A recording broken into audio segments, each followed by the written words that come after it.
ಧ್ರುವ ಮಹಾರಾಜಂತರ ನಿಮ್ಗೇನಾದರೂ ಡಿಟರ್ಮಿನೇಷನ್ ಇತ್ತು ಅಂತ ಅಂದರೆ ಶ್ರೀಕೃಷ್ಣ ನಾರಾಯಣನ ದರ್ಶನ ಫೇಸ್ ಟು ಫೇಸ್ ಆಗೋದ್ರಲ್ಲಿ ಅನುಮಾನನೇ ಇಲ್ಲ. ಈ ವಿಡಿಯೋನ ಕಂಪ್ಲೀಟ್ ಆಗಿ ನೋಡಿ. ವಿಡಿಯೋದ ಕೊನೆಗೆ ನಿಮ್ಮಲ್ಲಿರುವ ಧ್ರುವ ಜಾಗೃತನಾಗೋದಂತೂ ಗ್ಯಾರಂಟಿ.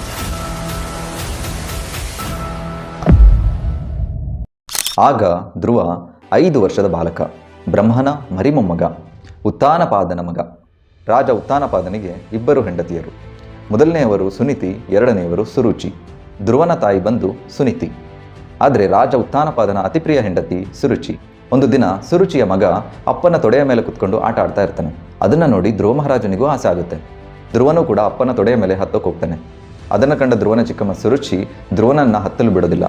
ಧ್ರುವನನ್ನು ಎಳೆದು ಒಂದು ಕಡೆ ತಳ್ಳಿಬಿಡ್ತಾಳೆ. ಮತ್ತೆ ಹೇಳ್ತಾಳೆ ಧ್ರುವನಿಗೆ, ನೀನು ರಾಜನ ತೊಡೆಯ ಮೇಲೆ ಕೂರಲು ಅರ್ಹನಲ್ಲ ಅಂತ. ಯಾಕೆ ಅಂತ ರೀಸನ್ ಕೂಡ ಕೊಡ್ತಾಳೆ. ನೀನು ನನ್ನ ಹೊಟ್ಟೆಯಲ್ಲಿ ಹುಟ್ಟಿಲ್ಲ, ಅದಕ್ಕಾಗಿ ನೀನು ಅರ್ಹನಲ್ಲ ರಾಜನ ತೊಡೆಯ ಮೇಲೆ ಕುತ್ಕೊಳ್ಳೋಕ್ಕೆ ಅಥವಾ ರಾಜ್ಯಭಾರ ಮಾಡಲಿಕ್ಕೆ ನೀನು ಅರ್ಹನಲ್ಲ ಅಂತ ಧ್ರುವನಿಗೆ ಹೇಳ್ತಾಳೆ. ನಮ್ಮ ಧ್ರುವ 5 ವರ್ಷದ ಬಾಲಕನಾದರೂ ಕೂಡ ಕ್ಷತ್ರಿಯ ಮನೆ ಕುಲದವನು. ಧ್ರುವನಿಗೆ ಸುರುಚಿಯ ಮಾತನ್ನು ಕೇಳಿ ಎಲ್ಲೆಲ್ಲದ ಅವಮಾನವಾಗುತ್ತೆ. ಇದನ್ನೇ ಶ್ರೀಕೃಷ್ಣ ಪರಮಾತ್ಮ ಭಗವದ್ಗೀತೆಯಲ್ಲಿ ಹೇಳ್ತಾರೆ, ಈ ಜಗತ್ತಿನಲ್ಲಿ ಮಾನ ಅಪಮಾನ, ಜಯ ಅಪಜಯ, ಕೀರ್ತಿ ಅಪಕೀರ್ತಿ ಇವೆಲ್ಲ ಬಂದು ಹೋಗ್ತಾನೆ ಇರುತ್ತೆ. ಇದು ನೇಚರ್ ಆಫ್ ದ ವರ್ಲ್ಡ್ ಅಂತ. ಮುಂದುವರಿಸಿ ಪುರಂದರದಾಸ್ ಹೇಳ್ತಾರೆ, ನನಗೆ ಅವಮಾನವೇ ಶ್ರೇಷ್ಠ, ಅಪಖ್ಯಾತಿಯೇ ಗರಿಷ್ಠ ಅಂತ. ಯಾಕೆ ಹೀಗೆ ಅಂತ ತಮ್ಮ ಕೀರ್ತನೆಯಲ್ಲಿ ಧ್ರುವ ಮಹಾರಾಜನ ಉದಾಹರಣೆನೂ ಕೂಡ ಕೊಡ್ತಾರೆ ಪುರಂದರದಾಸರು. ಯಾಕಂದರೆ ಈ ಒಂದು ಅವಮಾನದ ಸನ್ನಿವೇಶದಿಂದ ಧ್ರುವ 6 ತಿಂಗಳಲ್ಲಿ ಶ್ರೀಕೃಷ್ಣ ಪರಮಾತ್ಮ ನಾರಾಯಣನ ದರ್ಶನವನ್ನೇ ಪಡಿತಾನೆ. ಬನ್ನಿ, ತುಂಬ ಅವಮಾನಗೊಂಡ ಧ್ರುವ ನೆಕ್ಸ್ಟ್ ಏನು ಮಾಡ್ತಾನೆ ಅಂತ ತಿಳ್ಕೊಳ್ಳೋಣ. ಅತ್ಯಂತ ಅವಮಾನಗೊಂಡ ಧ್ರುವ ತಕ್ಷಣವೇ ತನ್ನ ತಾಯಿ ಸುನೀತಿಯ ಬಳಿ ಓಡ್ತಾನೆ.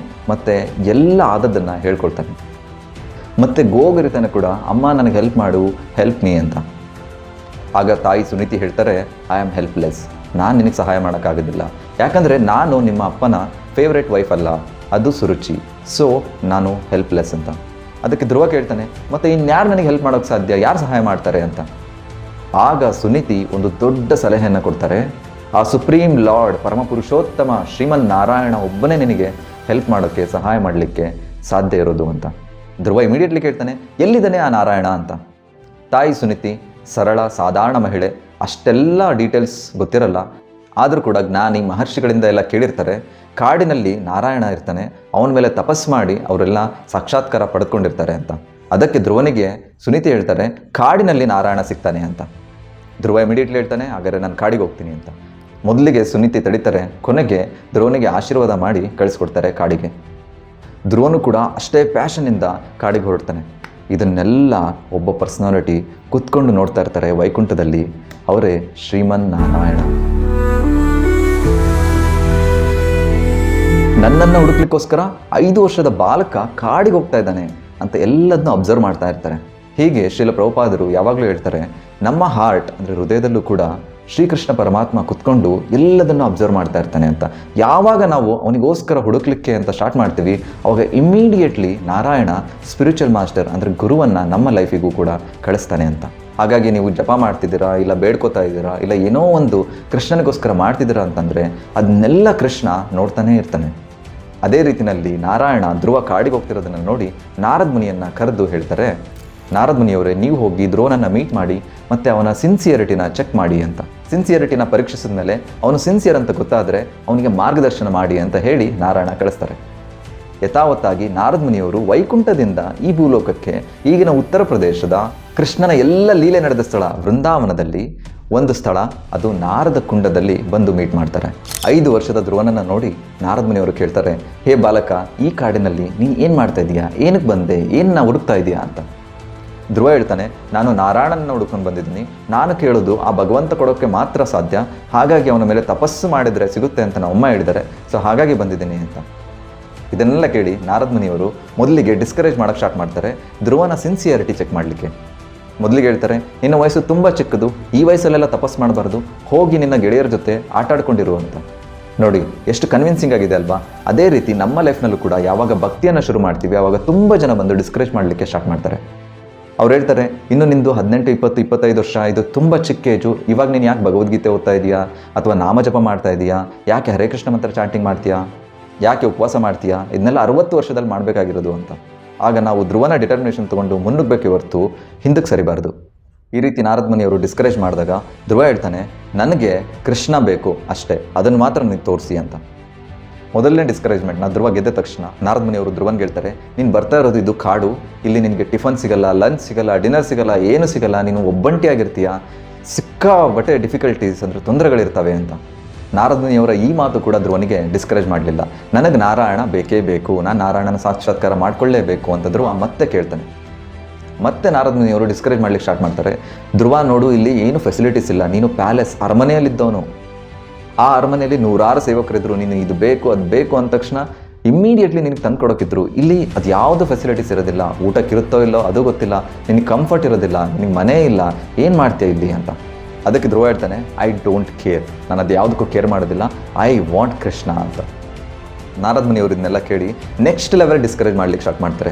ನೋಡಿದ್ರುವ ಇಲ್ಲಿ ಹುಲಿ, ಸಿಂಹ, ಚಿರತೆ, ಕಾಡು ಪ್ರಾಣಿಗಳು ತುಂಬ ಇದ್ದಾವೆ. ಸೊ ಇದ್ರ ಮಧ್ಯೆ ನೀನು ಕುತ್ಕೊಂಡು ಪೀಸ್ಫುಲ್ಲಾಗಿ ಮೆಡಿಟೇಷನ್ ಮಾಡ್ತೀನಿ ಅಂತ ತಿಳ್ಕೊಬೇಡ, ಇದರಿಂದ ನಿನಗೆ ತುಂಬ ಅಪಾಯ ಇದೆ ಅಂತ. ಇದೇ ರೀತಿಯಲ್ಲಿ ನಮ್ಮ ಲೈಫ್ನಲ್ಲೂ ಕೂಡ ಕಾಮ, ಕ್ರೋಧ, ಲೋಭ, ಮೋಹ, ಮದ, ಮತ್ಸರ್ಯ ಅನ್ನೋ ಕಾಡು ಪ್ರಾಣಿಗಳು ಬಂದು ಅಟ್ಯಾಕ್ ಮಾಡ್ತಾನೆ ಇರ್ತವೆ. ಸೊ ನಮಗೆ ಪೀಸ್ಫುಲ್ಲಾಗಿ ಇರ್ಲಿಕ್ಕೆ ಬಿಡೋದೇ ಇಲ್ಲ. ಅವುಗಳ ಮಧ್ಯನೂ ನನಗೆ ಕೃಷ್ಣ ಬೇಕು ಅಂತ ನಾವು ಮುನ್ನುಗ್ತೀವ ಅನ್ನೋದು test for our life. So ಅದಕ್ಕೆ ಧ್ರುವ ಹೇಳ್ತಾನೆ, no I want only Krishna, ನೀವು ಕೃಷ್ಣನನ್ನು ತೋರಿಸ್ತೀನಿ ಅಂತ ಅಂದರೆ ನನ್ನ ಜೊತೆ ಮಾತಾಡಿ, ಇಲ್ಲ ಅಂತಂದರೆ ನಿಮ್ಮ ದಾರಿ ನಿಮಗೆ, ನನ್ನ ದಾರಿ ನನಗೆ ಅಂತ. ಕೃಷ್ಣನಿಗೋಸ್ಕರ ನಾನು ಏನು ಬೇಕಾದರೂ ಮಾಡ್ತೀನಿ ಅನ್ನೋ ಈ ಧ್ರುವನ ಗುಣ ಅಂದರೆ ಆ್ಯಟಿಟ್ಯೂಡ್ ನಾರದ ಮುನಿಯವರಿಗೆ ತುಂಬ ಇಂಪ್ರೆಸ್ ಮಾಡುತ್ತೆ. ಹಾಗಾಗಿ ಗುರು ಶ್ರೀ ನಾರದ ಮುನಿಯವರ ಟೆಸ್ಟ್ನ ಧ್ರುವ ಮಹಾರಾಜ ಪಾಸ್ ಮಾಡ್ತಾನೆ. ನಾರಾಯಣ ಹೇಳಿದಂತೆ ನಾರದ ಮುನಿಯವರು ಧ್ರುವನಿಗೆ ಮಾರ್ಗದರ್ಶನವನ್ನು ಕೊಡ್ತಾರೆ. ನಾರದ ಮುನಿಯವರು ಧ್ರುವನಿಗೆ ಓಂ ನಮೋ ಭಗವತೆ ವಾಸುದೇವಾಯ ಅನ್ನೋ ಮಂತ್ರವನ್ನು ಕೊಟ್ಟು 6 ತಿಂಗಳು ನೀನು ಈ ಮಂತ್ರವನ್ನು ಜಪಿಸಬೇಕು ಅಂತ ಹೇಳ್ತಾರೆ. ಮತ್ತು ನಾರದ ಮುನಿಯವರು ಆರ್ಡರ್ ಮಾಡ್ತಾರೆ, ನೀನು ಈ ನಾರದ ಕುಂಡದಿಂದ ಮಧುಬನ ಅನ್ನೋ ಪ್ಲೇಸಿಗೆ ಹೋಗಬೇಕು, ಅಲ್ಲಿ ನೀನು ನಿನ್ನ ಮೆಡಿಟೇಷನ್ ಅಂದರೆ ತಪಸ್ಯವನ್ನು ಸ್ಟಾರ್ಟ್ ಮಾಡಬೇಕು ಅಂತ. ಹಾಗೆ ತಪಸ್ಯದ ಎಲ್ಲ ಪ್ರೊಸೀಜರ್ಗಳನ್ನು ಕೂಡ ಧ್ರುವನಿಗೆ ನಾರದ ಮುನಿಯವರು ಟೀಚ್ ಮಾಡ್ತಾರೆ. ಆಮೇಲೆ ಧ್ರುವ ಮಧುಬನಕ್ಕೆ ಹೋಗ್ತಾನೆ, ತನ್ನ ತಪಸ್ಯವನ್ನು ಸ್ಟಾರ್ಟ್ ಮಾಡ್ತಾನೆ.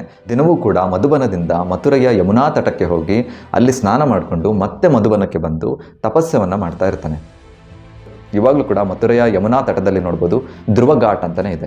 ಧ್ರುವ ಎಷ್ಟು ಸೀರಿಯಸ್ ಆಗಿ ತಪಸ್ಸೆಯನ್ನು ಮಾಡಿದ್ದು ಅಂತಂದರೆ, ಮೊದಲಿಗೆ ಬರೀ ಹಣ್ಣುಗಳನ್ನ ಸೇವಿಸ್ತಾ ಓಂ ನಮೋ ಭಗವತೆ ವಾಸುದೇವಾಯ ಮಂತ್ರವನ್ನು ಜಪಿಸ್ತಾ ಇರ್ತಾರೆ.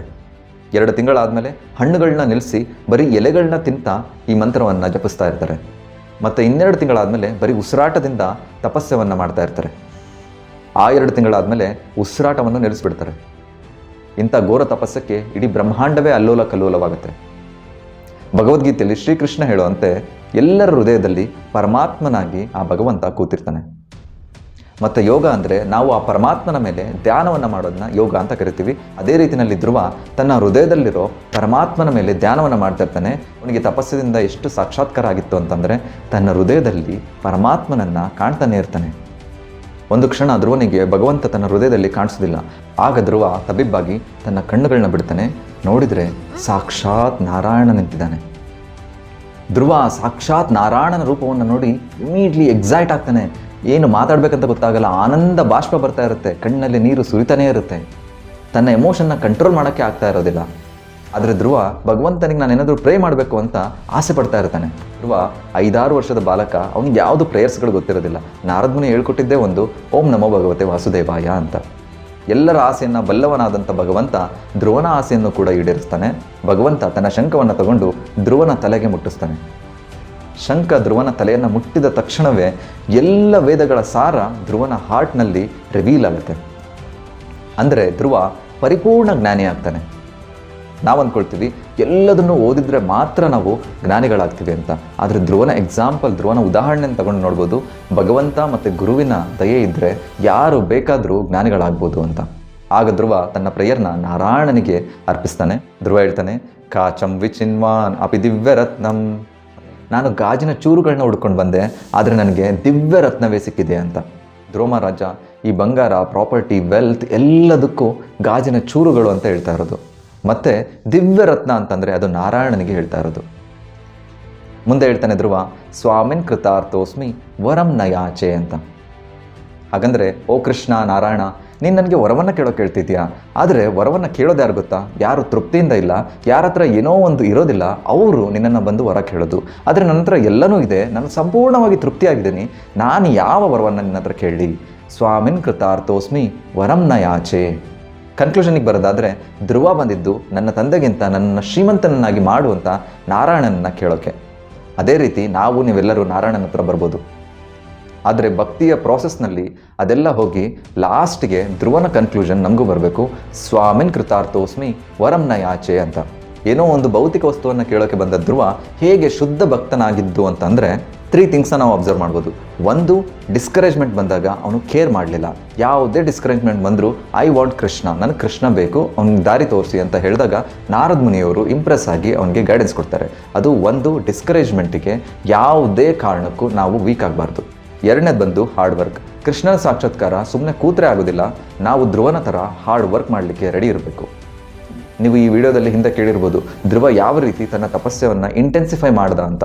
ಅದೇ ರೀತಿ ನಾವು ಕೂಡ ನಮ್ಮ ಭಕ್ತಿನಲ್ಲಿ ಇಂಟೆನ್ಸಿಫೈ ಮಾಡಬೇಕು. ನೀವು 1 ರೌಂಡ್ ಮಾಡ್ತಾ ಇದ್ರೆ ಹರೇ ಕೃಷ್ಣ ಮಂತ್ರ, ಮತ್ತು ಮುಂದಿನ ತಿಂಗಳು 2 ರೌಂಡ್, ಇಲ್ಲ 4 ರೌಂಡ್, 6 ರೌಂಡ್ ಈ ಥರ ಹೆಚ್ಚಿಗೆ ಮಾಡ್ಕೊತಾನೆ ಬರಬೇಕು. ಅಂದರೆ ಭಗವಂತನ ನಾಮಸ್ಮರಣೆ ಮತ್ತು ಭಗವಂತನ ಕೀರ್ತನೆ ಅಥವಾ ಭಗವಂತನ ಬಗ್ಗೆ ಕೇಳೋದು ಅಥವಾ ಭಗವದ್ಗೀತೆ ಓದೋದು, ಇದು ಎಲ್ಲ ಜಾಸ್ತಿ ಆಗ್ತಾನೆ ಬರಬೇಕು. ಇದು ಹಾರ್ಡ್ ವರ್ಕ್. ಮೂರನೇದು ಬಂದು ಕನ್ನಡದಲ್ಲಿದೆ, ಗುರುವಿನ ಗುಲಾಮನಾಗುವ ತನಕ ದೊರೆಯದಣ್ಣ ಮುಕುತಿ ಅಂತ. ಹಾಗೆ ಧ್ರುವ ತನ್ನ ಗುರುಗಳಾದ ನಾರದ್ ಮುನಿಯವರು ಏನೆಲ್ಲ ಹೇಳಿದ್ರು ಅದನ್ನು ಚಾಚು ತಪ್ಪದೆ ಪಾಲಿಸಿದರು.